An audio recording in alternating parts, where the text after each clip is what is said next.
Hoy vamos a meternos de lleno en el corazón de una célula solar para entender de verdad qué es lo que define su rendimiento. La pregunta del millón es, ¿cómo le ponemos números a la energía de un rayo de sol? O sea, ¿cómo sabemos cuánta electricidad se puede sacar de ahí?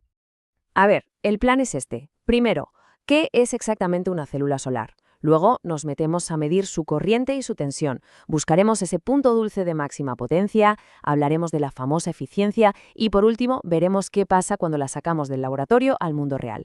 Venga, vamos al lío. Vale, empezamos por el principio, la célula solar. Antes de sacar la regla de medir, hay que tener clarísimo cuál es su trabajo, su única misión: transformar la luz en electricidad. Así de simple y así de complejo.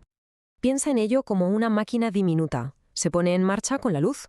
Nada más. Llegan los fotones del sol, ¡pum!, golpean el material y liberan electrones. Y ese movimiento de electrones, eso es la corriente eléctrica. Es, en el fondo, un generador que no necesita combustible, solo luz. Muy bien, pasamos a la segunda parte, a medir corriente y tensión. Para entender de qué es capaz una célula, los ingenieros utilizan una herramienta que es su Biblia, la curva IV, de corriente-tensión. Imagina que es como el electrocardiograma de la célula, nos dice exactamente cómo está funcionando por dentro. Esta curva es básicamente su ficha técnica. Nos chiva cómo se comporta la célula en cada situación. Y para empezar a entenderla, lo mejor es irse a los dos extremos, a los dos puntos clave que lo definen todo. Venga, vamos con una analogía que funciona genial. Si la electricidad fuera agua saliendo de una manguera, la corriente de cortocircuito, la ISC, sería el chorro a tope, sin nada que lo pare. Es abrir el grifo al máximo y dejar que salga todo el caudal posible. Es, literalmente, la mayor cantidad de electrones que la célula puede poner en movimiento a la vez. Y claro, ese chorro a tope tiene una medida. Lo normal para una célula solar estándar es que estamos hablando de entre 10 y 35 miliamperios por cada centímetro cuadrado. Esto nos da una idea de la densidad, de la fuerza de esa corriente. Ahora vámonos justo al otro lado. Seguimos con la manguera. ¿Qué pasa si pones el dedo en la punta y tapas la salida? El agua deja de salir, claro, pero la presión dentro de la manguera sube al máximo. Pues eso, exactamente eso, es la tensión de circuito abierto, o VOC. Es la presión eléctrica máxima que la célula puede alcanzar cuando la corriente está bloqueada. Ojo, y aquí viene la clave de todo, porque ni el máximo caudal ni la máxima presión, por separado, nos dan la máxima potencia. Es como en un coche, no se trata solo de las revoluciones o solo de la marcha, sino de la combinación perfecta. Para encontrar ese punto óptimo hay que juntar las dos cosas.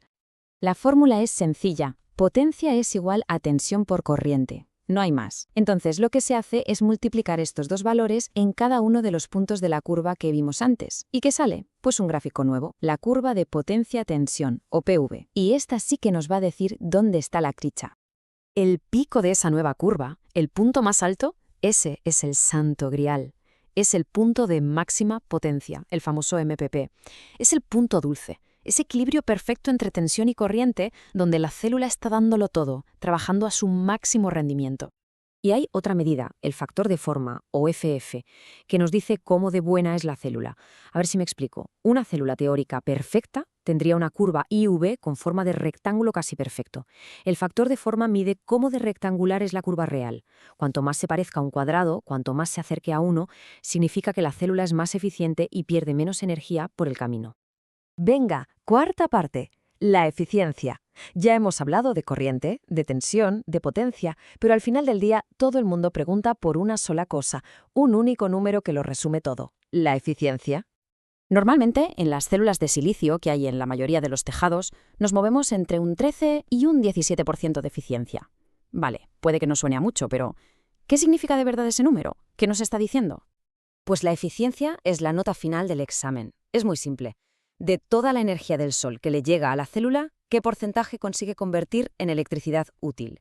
Si la eficiencia es del 17%, significa que de 100 unidades de luz solar, 17 se convierten en electricidad.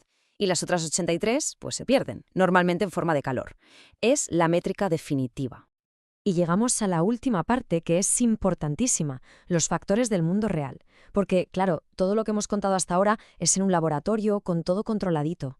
Pero la vida real, en un tejado, eso es otra historia. Ahí las cosas cambian, y mucho. El gran enemigo de una célula solar, su kriptonita, es la temperatura. El calor. Una placa a 25 grados en un laboratorio es una cosa. La misma placa en un tejado de Andalucía en agosto a 60 grados es otra muy distinta. La pregunta es, ¿cuánto daño hace el calor? Pues aquí se ve clarísimo. Conforme sube la temperatura, la tensión se desploma y con ella la eficiencia. ¿Por qué? Porque el calor básicamente alborota los átomos del semiconductor y a la célula le cuesta mucho más mantener esa presión eléctrica. Y esto, desde luego, es algo que cualquier persona que diseña una instalación solar tiene que tener grabado a fuego. Pero ojo, que no solo es el calor, también influye si el día está más o menos nublado, o sea, la intensidad de la luz, o las pequeñas imperfecciones de fábrica de la propia célula. Y sobre todo, las sombras. Una simple hoja de un árbol, la sombra de una chimenea, puede parecer una tontería, pero puede fastidiar el rendimiento no de una célula, sino de todo el panel. Entonces, ¿cómo comparamos un panel fabricado en Alemania con uno fabricado en China? Pues tiene que haber unas reglas de juego iguales para todos. Y esas reglas son las condiciones estándares de prueba, las STC. Definen una luz de 1000 vatios por metro cuadrado, una temperatura de 25 grados, todo medido igual, para que las cifras sean comparables y no haya trampas. Saber cómo funciona una célula individual está muy bien, es la base. Pero el verdadero rompecabezas, el gran desafío de la ingeniería, es otro. Es cómo conseguimos que cientos de estas células, montadas juntas en un panel, trabajen en equipo y no se fastidien unas a otras cuando el sol aprieta en verano o una nube traicionera proyecta una sombra. Ahí es donde la teoría choca con la realidad y donde empieza la verdadera innovación.